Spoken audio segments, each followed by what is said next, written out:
안녕하세요. 예수의 이름으로 문안 안 드립니다.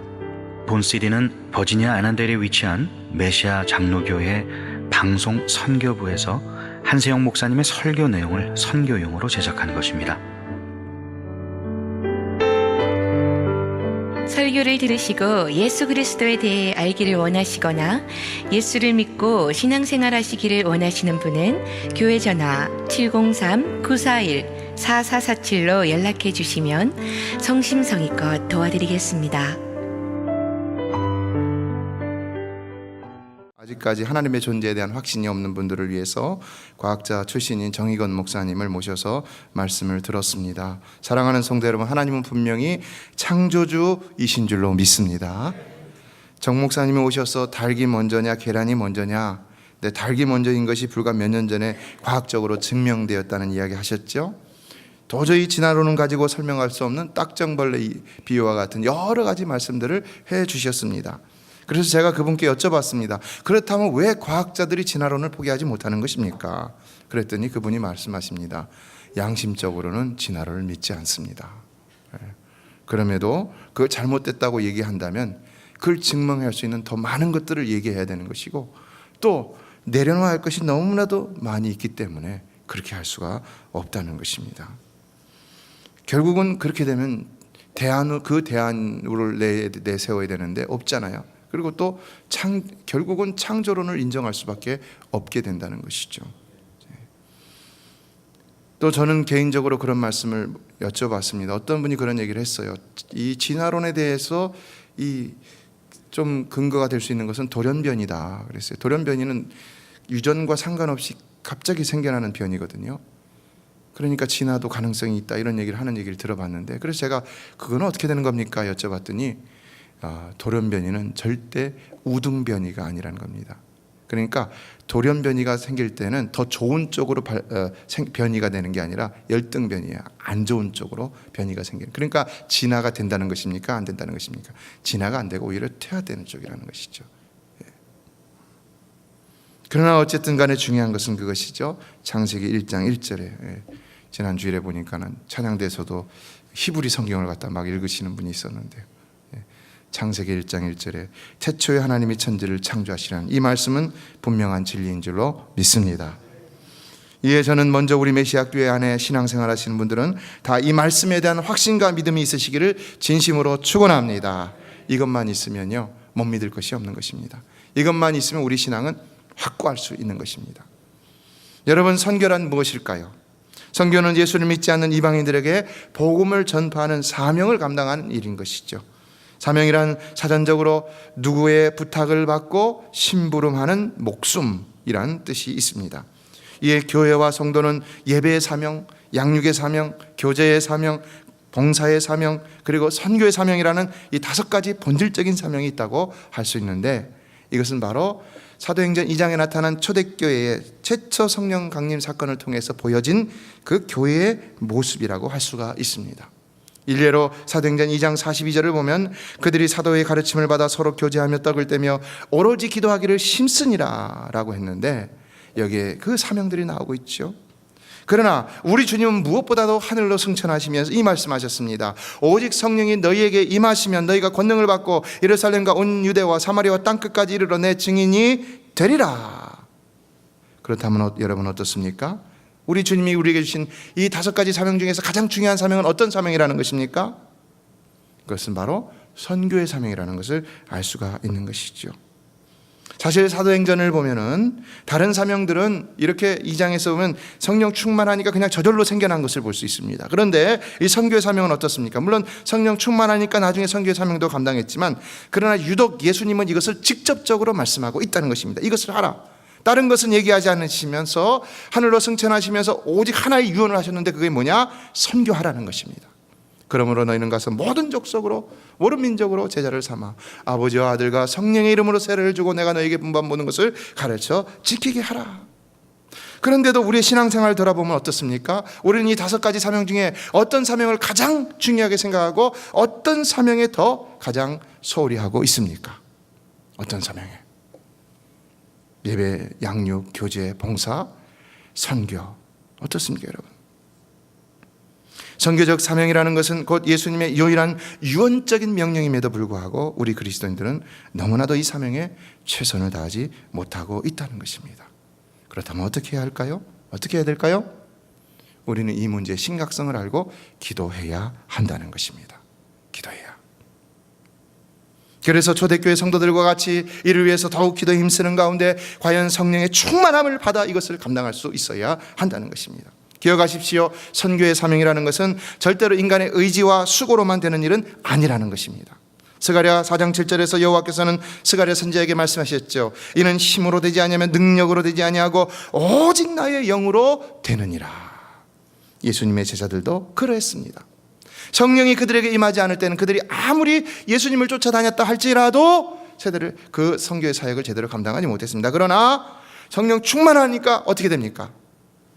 누가 뭐라고 하지 않아도 능히 생명까지도 내어놓고 복음을 전하는 이 사명을 감당할 수가 있었다는 것입니다. 그래서 아까도 말씀드렸지만 예수님은 분명히 말씀했습니다. 그냥 사명을 감당하라는 게 아닙니다. 그냥 선교를 하라는 게 아닙니다. 오직 성령이 너희에게 임하시면 너희가 권능을 받고 그리고 증인이 되리라 그랬어요. 받으면 된다는 거예요. 안 받으니까 안 된다는 겁니다. 그래서 교회 안에서도 성령의 권능을 힘입는 사람들이 선교를 적극적으로 하려고 하는 것이고, 그렇지 못한 사람들은 당연히 선교에 소극적일 수밖에 없는 것입니다. 그래서 우리는 어떻게 해야 되느냐? 기도해야 한다는 것입니다. 믿습니까? 믿습니까? 성령 충만 받아야 할 줄로 믿습니다. 그래서 특이한 사항은 기도를 많이 하는 사람들에게는 이런 갈등이 항상 있어요. 그래서 이걸 붙들고 하나님 앞에 기도하면서 결국은 선교에 적극적이라는 것입니다. 당연한 결과이죠. 이에 두 번째로 선교라는 용어는 성경에 없습니다. 다만 보내다는 말이 있는데, 그래서 보내심을 받은 자라는 의미가 가진 단어가 사도입니다. 사도인데 영어로는 apostle이라고 하는데 헬라어로는 원문에서는 아포스톨로스 비슷하죠? 아포스톨로스 비슷하죠? 예, 이 단어에서 나왔습니다. 그런데 여기서 보내심을 받을 때 보내다는 이 단어, send라는 이 단어가 라틴어로는 미토라고 하는데 이것을 영어로 미션이라고 번역을 한 것입니다. 이 미션을 우리는 다시 선교라고 한 것이죠. 그러므로 이 선교란 말의 근본적인 의미는 그리스도의 복음을 전파하기 위하여 보내심을 받는 일을 말하는 것입니다. 그래서 선교는 아무나 할 수 있는 것이 아니라 그 일을 위해서 보내심을 받아야 할 수가 있다는 말이 되는 것입니다. 이에 사도 바울은 고린도전서 9장 16절에서 말했죠. 내가 복음을 전할지라도 자랑할 것이 없으면 내가 부득불 한림이니라. 만일 복음을 전하지 않으면 내게 화가 있을 것임이로다. 무슨 말입니까? 이처럼 선교는 복음 전파를 위해 보내심 받은 자가 해야 되는데 이것을 하지 않는다면은 어떻게 된다는 겁니까? 화가 있을 것이다. 이런 의식이 있어야 한다는 것입니다. 그러니까 이게 뭡니까? 사명이라는 것이죠. 사명. 목숨을 내걸어야 하는 사명. 아까 사명에 대한 정의를 내렸죠. 생명이라는 것. 그렇다면 이와 같은 선교의 사명을 받은 사람은 누구일까요? 그것은 성령의 일이기 때문에 누구든지 그 안에 성령이 계신다면 그는 다 선교의 사명을 받은 자라고 할 수가 있는 것입니다. 다시 말해 누구든지 그 안에 성령으로 말미암아 예수를 믿고 따르겠다고 고백한 예수의 제자들은 전부 다 결단코 피할 수 없는 선교의 사명자들이라는 것입니다. 여러분은 예수의 제자입니까? 여러분은 예수의 제자입니까? 여러분 모든 그리스도인들은 다 예수의 제자입니다. 믿습니까? 예수님을 믿고 따르는 자들이기 때문에 당연히 예수의 제자예요. 예수님 믿고 천국 가는 사람들이 아니라 예수님 믿고 따르는 자들이라는 것입니다. 심각하게 받아들일 수 있어야 됩니다. 오늘날의 믿음의 컨셉이 구원론이 잘못됐습니다. 입으로 그냥 예수 믿습니다 하면 다 천국 간다고 하니까 믿는 것만 갖고 다른 건 절대 안 하려고 합니다. 그러나 그건 올바른 믿음이 될 수가 없다는 것입니다. 참으로 올바른 믿음은 믿고 따르는 일이라는 것입니다. 여러분 우리는 예수처럼 되기를 주의 이름으로 축원합니다. 그럼에도 불구하고 오늘날 우리가 선교를 소홀히 하는 이유는 뭡니까? 이것은요 그야말로 이러한 하나님의 말씀을 잘 알고 있지 못하기 때문에 생겨나는 엄청난 실수라 할 수가 있는 것입니다. 그래서 우리는 하나님의 말씀을 잘 알아야 하고 그래서 순종해야 한다는 것이죠. 그리고 또 현실적인 면에 있어서도 우리로 하여금 이처럼 선교를 우리 신앙생활 가운데 가장 마지막 순위에 두게 하는 근본적인 소홀히 하게 하는 그런 이유가 있습니다. 뭡니까? 삶의 어려운 형편들이죠. 이것이 우리 사명의 걸림돌이 돼서 우리가 감당해야 할 선교의 사명 사이를 가로막고 있을 뿐만 아니라 또한 더 심각한 문제는 우리와 하나님과의 관계도 가로막고 있다는 것입니다. 우리의 형편이, 우리의 물질의 형편이, 바쁜 형편이, 생활의 형편이, 그래서 주님 앞에 나오는 일조차도 못하고 주님 앞에 마땅히 해야 할 것들도 하지 못하고 마음은 원이지만 육신은 그것을 넘어서지 못하고 있다는 것입니다. 그러나 문제는 과연 이것이 하나님 앞에서 정당한 이유가 될 수 있겠느냐는 것입니다. 하나님은 이런 사정을 모르셔서 우리에게 이렇게 하라 저렇게 하라고 말씀하셨느냐는 것입니다. 성경에는 그렇다면 우리가 이럴 때는 이렇게 익스큐즈가 되고 저럴 때는 저렇게 익스큐즈가 될 수 있다, 그건 안 해도 된다 라고 말하는 구절이 있느냐는 것입니다. 있습니까? 없습니까? 없다는 것이죠. 성경은 너무나도 냉정하게 어느 곳에서도 우리의 삶을 위해 우리의 삶을 우리가 해야 할 사명을 포기하거나 뒤로 미루라는 말씀 한 군데도 나오지 않고 있다는 것입니다.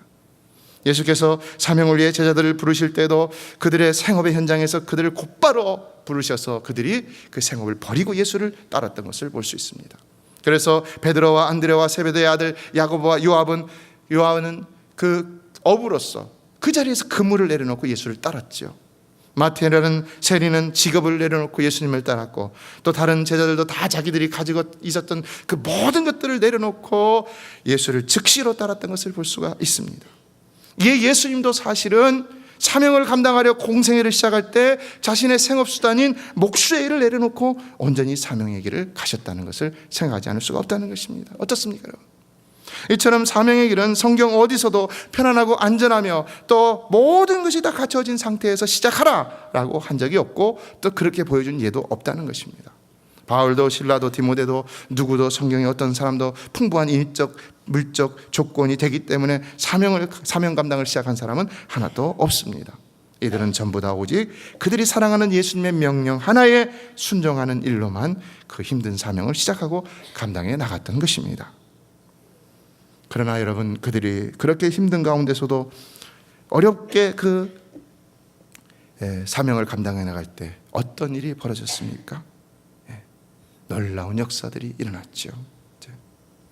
지금 생각해 보면요, 우리가 지금 읽었던 이런 말씀이나 그리고 이제 사도행전에서 읽는, 그리고 또 교회 역사 가운데, 기독교 역사 가운데 초대교회 현장에서 일어났던 모든 그런 일들을 보면은요, 실로 지금의 시스템을 다 동원한다 하더라도 일어날 수 없는 일들이 일어났습니다, 여러분.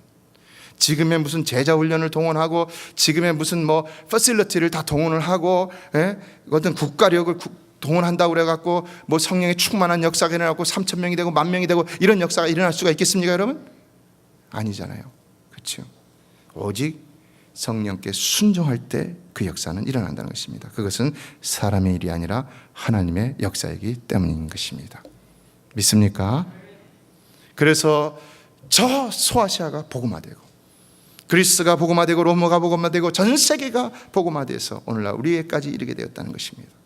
이처럼 선교적 사명이라는 것은 무엇이 있어서 할 수 있고 무엇이 없어서 할 수 없는 것이 아니라 오직 성령이 하게 하시면 아무것도 없어도 얼마든지 놀라운 능력을 나타나게 되는 신령한 기적의 명령 수행이라는 것입니다. 엊그제 차에서 라디오를 듣는데 이 지역의 어느 큰 교회 목사님이 그런 설교를 하시더라고요. 지금까지 우리 교회가 20년 넘게 언제 환경과 여건이 돼서 선교를 한 적이 있습니까? 그 교회는 선교를 굉장히 많이 하거든요. 근데 왜 그랬냐? 환경과 여건이 돼서가 아니라는 것입니다. 선교를 많이 하는 교회는 큰 교회라서 선교를 많이 하는 것처럼 보이지만, 그러나 큰 교회라서 선교를 많이 하는 것이 절대로 아니라는 것입니다. 오히려 어느 교회는 선교를 효율적으로 하기 위해서 큰 교회인데 선교지를 줄인다고 이런 말을 들었는데요. 그러나 선교는요, 먼저 선교를 하려는 마음이 있어야 하는 것이고요, 이에는 사람의 의지로 되는 것이 아니라 오직 성령의 역사 앞에 순종하는 믿음이 있어야 진실로 가능하다는 사실인 것입니다. 그래서 저는요, 교회를 이끌어가는 목회자로서 항상 이것이 제 마음에 걸리고 있습니다. 우리 교회가 그리스도의 참된 교회로서 과연 이 선교적 사명을 감당하는 교회로 우리 하나님이 보실 때 부족하지 말아야 되는데 우리는 과연 어떻게 해야 될까? 여러분, 주의 종이라면은 스트럭을 해야 됩니까? 안 해야 됩니까? 당연히 고민해야 되는 것이고 당연히 노력해야 되는 것이죠. 그러나 그 해답은 뭐라는 것인가? 뭐라는 겁니까? 지금 다 읽어본 대로 한다면 그냥 나이키의 카피처럼 just do it, 그냥 하면 된다는 겁니다. 그냥 하면 순종하여 하면 성령께서 이루어질 줄로 믿습니다. 여러분 안에 성령이 계시고 그래서 그 성령이 주시는 선교의 마음이 있다면 무엇보다도 그냥 하는 그것이 가장 성경적인 방법이라는 것입니다. 이에 나머지는 우리가 순종하기만 하면 성령께서 다 인도해 주시고 책임져 주시는 것입니다. 이게 신앙생활인 것입니다. 신앙생활은 사회생활이 아니라 신앙생활은 영적인 생활인 것이고, 이에 신앙생활은 우리의 힘으로 하는 것이 아니라 신앙생활은 하나님의 능력으로 하는 것입니다. 지금 우리가 경험하고 있잖아요. 저희가 이번에 멕시코 단기 선교를 가면서 얼마나 놀라운 일을 경험하고 있습니까? 저희가 가는 그곳에 바야돌리도라는 것이 캔쿤과 메리다라는 유카탄의 수도 메리다라는 곳의 중간 지점에 있습니다. 고속도로로 3시간 가운데 1시간 반 거리 중간에 있습니다. 거기에 마야 문명지도 있고 유적지도 있고 그러는데요. 거기에 우리와 똑같은 신앙을 가지고 있는 장로교회가 있는데 아주 작습니다. 너무 열악합니다. 교회 건물을 이 집 같은 게 하나 있는데 옆에 지다마른 이 벽돌로 지다마른 곳이 있고, 거기는 천주가 왕성하기 때문에 개신교들이 힘을 못 쓰고 있습니다. 그래서 어떤 종교 정책을 할 때 그 해로운 일은 다 개신교를 압박하고 그렇게 있다고 합니다. 저희들이 거기 가서 교회를 세우게 되고 그들에게 격려하게 되고, 그리고 거기서 복음을 전하고, 그리고 그들이 아닌 우리가 가서 제3자가 가서 복음을 전할 때 얼마나 더 하나님께서 놀랍게 역사하시겠느냐라는 것입니다. 물론 주권은 하나님에 있지만요. 그러나 사랑하는 성도 여러분, 하나님은 우리로 하여금 제2, 제3, 제4 계속해서 더 많은 교회들을 세우게 하실 줄로 믿습니다. 그리고 이것이 저 유카탄뿐만 아니라 전 세계 하나님이 원하시는 곳이라면 어느 곳이든지 간에 우리 메시아 교회로 하여금 그곳에 가서 복음을 전하고 교회를 세우고 사람들을 변화시키고 양육시키고 세우게 하실 줄로 믿습니다. 교회는요, 그러면서 성장해 나가는 것입니다. 하나님은 그것들을 감당케 하시면서 교회를 성장시켜 주시는 것입니다. 그것이 오늘날 진정으로 부흥하는 교회들의 간증인 것이고요, 참된 복을 받은 성도들의 간증인 것입니다. 하나님의 일을 해야 하나님이 복을 주시는 것이지요. 교회도 성도도 마찬가지라는 것입니다. 마태복음 6장 33절, 그런즉 너희는 먼저 그의 나라와 의를 구하라, 그리하면 이 모든 것을 너희에게 더하시리라. 이 말씀은 괜히 하신 말씀이 아니라는 것입니다. 여러분, 우리 교회도요, 왜 갑자기 이렇게 우리가 성장했지만 또 이 즈음에 또 갑자기 많이 성장을 하고 있습니다. 지난주에 보니까는 우리 출석교인 400명이 넘었다고 그러는데 주차장이 없어서 난리였다고 얘기를 하는데요. 이브예배 때 너무 많이 와갖고 그랬는데 왜 그럴까요? 왜요? 저는 이 성교와 무관하지 않다고 생각합니다. 주보를 보세요. 한번 통계를 보세요. 얼마 전부터 달라진 게 있지 않습니까, 여러분? 왜 그럴까요? 왜요? 저는 말씀을 준비하면서 깨달았습니다. 이렇게 우리가 선교적 사명을 감당하려고 하니까 하나님께서 다른 것에도 부족하지 않게 채워주시는구나. 할렐루야. 이에 오늘 우리는 우리가 읽은 본문의 말씀을 반드시 기억하고 순종해야 하는 것입니다. 다시 한번 읽어볼까요? 시작. 또 이르시되 너희는 온 천하에 다니며 만민에게 복음을 전파하라. 믿고 세례를 받는 사람은 구원을 얻을 것이요 믿지 않는 사람은 정죄를 받으리라. 사랑하는 성도 여러분, 우리는 실로 가든지 보내든지 만민에게 복음을 전파하는 명령에 순종하는 사명의 성도가 되어야 할 줄로 믿습니다. 선교지로 가면 더 좋지만은, 그러나 하나님은 어떤 사람에게는 보내는 선교사로서도 사명을 감당하게 하시는 것입니다. 제가 처음 전도사 시절 두 번 청년들을 데리고 저 북경에 가서 선교를 한 적이 있습니다. 그때 그곳의 선교사님이 많은 청년들을 갖다가 선교사로 결단시키는 훈련을 하셨는데 저한테는 그렇게 말씀하시더라고요. 전도사님은 가는 선교사가 되지 말고 보내는 선교사가 되세요. 그래서 제가 살짝 기분이 안 좋았어요. 왜는 나는 선교하지 말라는 건가? 근데 이분이 나를 과소평가하는 건가? 나를 몰라보고 그러나? 이런 마음도 없지 않아 있었는데요. 근데 그게 아니시죠. 어느 날 가는데 그러더라고요. 저기 보세요. 저분은 후원자가 없어서 돌아가야 됩니다. 사실은 저마다 하나님께서 주신 은사가 따로 있는 것입니다. 이에 저에게는 목회 은사가 있다는 것이고, 그러므로 목회 현장 속에서 가는 선교사가 아닌 보내는 선교사로서 헌신하라는 이런 말씀을 하셨던 것입니다. 그래서 저는 지금 보내는 선교사로서의 목회를 감당하고 있는 것이죠.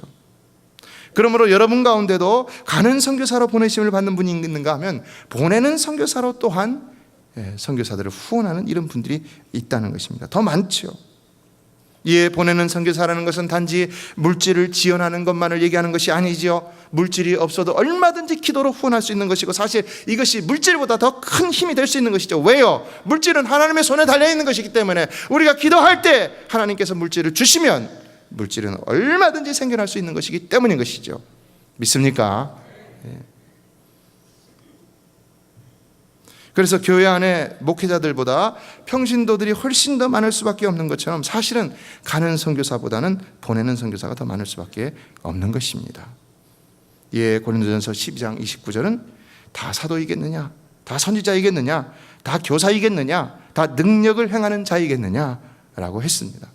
이처럼 교회 안의 모든 일들은 하나님께서 각자에게 주신 은사에 따라 이루어진다 할 수 있다는 것입니다. 그래서 교회는 독립된 개체들의 연합체인 유나이티드 스테이츠가 아니라 각각의 다른 은사들이 하나의 몸을 이루는 유기체인 페더럴 가버먼트가 되는 것입니다. 이해하시겠습니까? 그래서 하나님께서 교회 안에 보내주시는 분들을 보면 이런 은사의 사람도 보내주시고 저런 은사의 사람도 보내주시고 그러는 것입니다. 그러므로 우리는 서로가 다르다고 해서 서로를 적대시하고 누군가를 소외시해서는 절대로 안 되는 것입니다. 왜냐하면 그 다른 그 사람은 하나님께서 나의 부족함을 채우기 위해서 나에게 보내주셨다는 것입니다. 교회에 내가 할 수 없는 그것을 그 사람으로 하게 하기 위해서 보내주셨다는 것입니다. 내 성격이 할 수 없는 것을 그 사람의 성격이 할 수 있고요, 내 은사가 할 수 없는 것을 그 사람의 은사가 할 수 있는 것이고요, 그렇죠? 내 이 물리적인 피지컬한 바디가 할 수 없는 것을 그 사람이 할 수가 있는 것이고요, 그렇죠? 남자 여자 같은 경우도 그런 면에서는 확실히 다르죠. 서로에게 유익이 되지 않는 사람은 없다는 것입니다. 여러분 옆에 사람 한번 보세요. 그리고 미소를 한번 싹 지으세요. 그러므로 사랑하는 성도 여러분, 우리 메시아의 모든 성도들이 서로의 장점만을 하나로 묶어서 유기적으로 서로에게 도움을 주며 하나님 나라를 이루려 한다면 어떻게 될까요? 그때는 정말로 상상도 할 수 없이 놀라운 일이 교회 안에 일어나는 것이죠. 우리 안에 이런 놀라운 일이 일어나지 못하는 것은 이런 것이 되지 않기 때문이라는 것입니다. 그러므로 큰 교회가 큰 사역을 하는 것이 아니라 이와 같이 하나님께서 주신 은사를 적극적으로 다 헌신하며 이를 서로 유기적으로 연합해서 사용하는 교회가 결국 큰 사역을 감당할 수가 있는 것입니다. 그래서 저희도 한인 사회 속에서 그래도 적지 않은 일들을 감당할 수 있는 것들은 이런 헌신자들이 있기 때문에 이런 일들을 감당할 수가 있는 것이죠. 이것이 우리 교회 안의 모든 일들 가운데도 다 잘 이루어지게 되기를 주의 이름으로 축원합니다. 무슨 일을 하든지 하나가 되고, 또 지금 교회가 한창 성장하는 가운데 보니까 주차장이 없어서들 힘들다고 합니다. 그럼 우리가 어떻게 되겠습니까? 어떻게 해요? 합력해야죠. 어떻게 해요? 먼저 기도해야 할 줄로 믿습니다. 기도해야 할 줄로 믿습니다. 기도해야 됩니다. 주차장이 없는데 주차장을 어떡하지? 돈도 없는데 얘기 꺼내지 말자, 이게 아니라 기도해야 한다는 것입니다. 믿습니까? 기도하면 하나님이 주실 줄로 믿습니다. 기도해야 되는 거예요. 기도하면 하나님이 어떤 역사를 일으킬지 모르는 거잖아요, 여러분. 아무것도 안 하고 가만히 있으니까 더 이상 앞으로 나가지 못하고 제자리에서 맴맴 도는 겁니다. 치고 올라갔다 다시 내려가고, 치고 올라갔다 다시 내려가고. 우리 삶도 마찬가지입니다. 아무것도 안 하고 가만히 있으니까.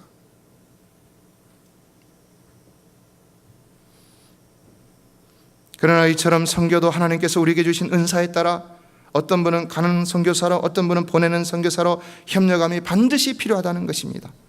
그러나 그래서 결국 교회의 성도들은 전부가 다 선교적 사명을 감당하는 선교사가 되어야 하는 것입니다.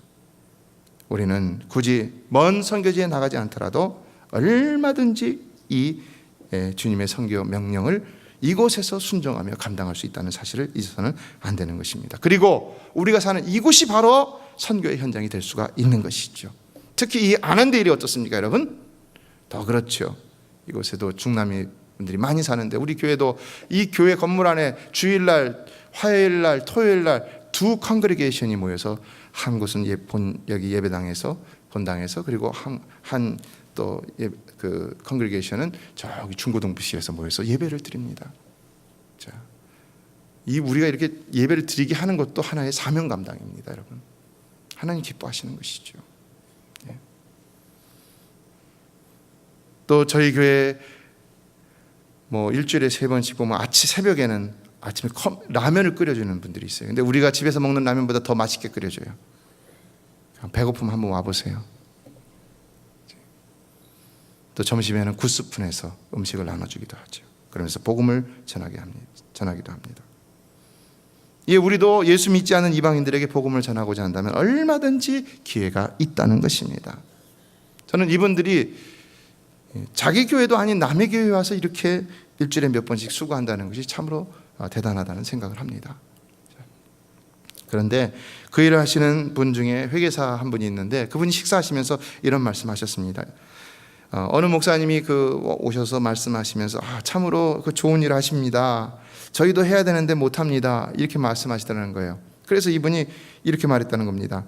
그냥 하면 됩니다. 왜 못합니까? 그냥 하면 되는데요. 하지 않으니까 안 되지. 할 수 없어서 못하는 것이 아니라는 겁니다. 어떻습니까? 말씀을 맺습니다. 오늘 우리가 읽은 본문은 부활하신 예수님이 사도들에게 마지막으로 남기신 말씀이고 명령입니다. 이때 예수님은 제자들에게 이 말씀을 하시고 하늘로 승천하시며, 오직 성령이 너에게 임하시면 너희가 권능을 받고 예루살렘과 온유대와 사마리아 땅끝까지 이르러 내 증인이 되리라고 하신 것입니다. 무슨 말입니까? 우리 주님은 우리에게 무책임한 명령을 하시지 않았다는 것이죠. 우리 주님은 마지막 명령을 주셨을 뿐만 아니라 그것을 할 수 있는 방법을 가르쳐 주시고, 그리고 책임을 지신 것이죠. 그래서 우리로 성령을 주시며 성령의 권능을 통해서 이 명령을 감당케 하셨다는 것입니다. 그러므로 우리의 힘으로 할 수 있다 없다 말하는 것이 아닙니다. 선교는 기도해야 할 줄로 믿습니다. 기도해야 할 줄로 믿습니다. 성령의 충만함을 입어야 할 줄로 믿습니다. 그래서 성령께서 우리 안에 역사하시도록 해야 할 줄로 믿습니다. 이게 우리가 해야 할 일인 것입니다. 신앙생활이란 이처럼 말씀과 성령이 이끄는 삶인 것입니다. 이 외에 다른 것은 없습니다. 언더우드 선교상을 수상한 김철기, 허은석 선교사라는 부부가 있었는데, 이분들은 아마존 인디오에게 20년 이상 복음을 전했습니다. 그러나 인디오들은 브라질 사람들조차도 들판에 뛰어다니는 영혼 없는 짐승이라고 부를 만큼이나 복음을 전하기가 쉽지 않았다는 것입니다. 그러던 2006년에 이 허 선교사님이 폐암이라는 진단을 받고 수술을 했는데 6개월 만에 의사의 만류를 뿌리치고 선교지로 돌아갔다는 것입니다. 어떻게 됐을까요? 정말로 아마존에 놀라운 부흥의 역사가 일어났다는 것입니다. 얼마나 놀라운 역사가 일어났는지 열매를 한 번도 맺지 않았던 망고나무까지 이렇게 가지가 꺾일 정도로 가시를 많이 맺었다고 하는데요. 저도 저 쓰레기통 옆에 가서 보면서 흐뭇한 것은 감나무에 감이 막 주렁주렁 열렸어요. 감나무에 감이 막 주렁주렁 열렸더라고요.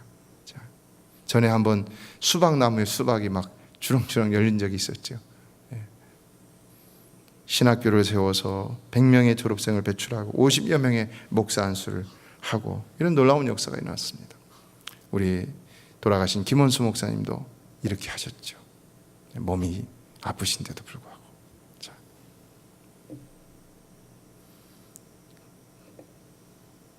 그런데 이 선교사님이 이렇게 하고 난 다음에 다시 암이 재발이 돼서 이제 사망 선고를 받았는데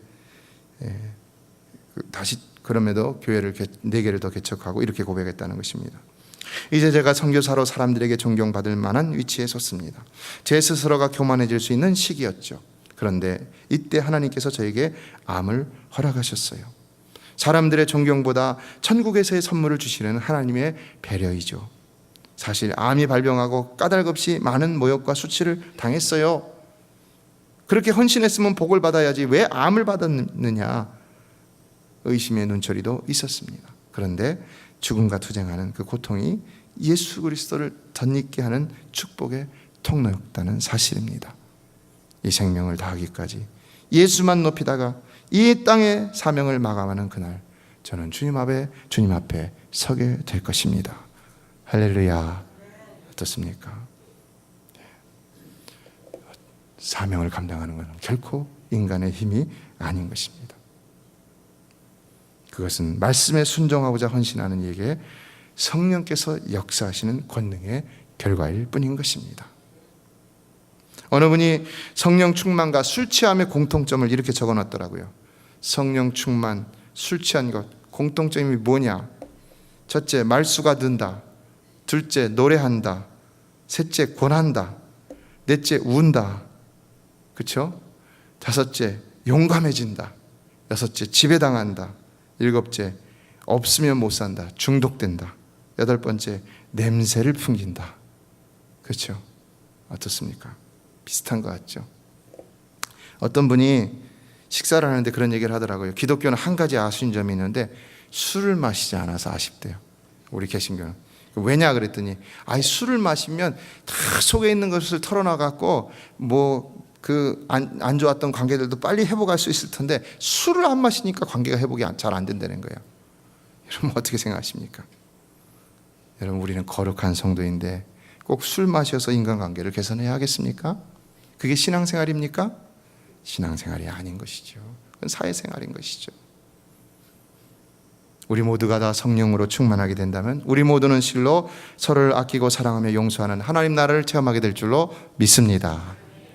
그러므로 우리는 이럴 때 더 성령 충만을 위해 기도해야 되는 것입니다. 이것을 보여준 게 바로 사도행전 2장의 초대교회입니다. 이것은 무엇을 얘기하느냐? 이 땅에도 이러한 하나님 나라가 이루어질 수 있다는 것을 얘기하는 것입니다.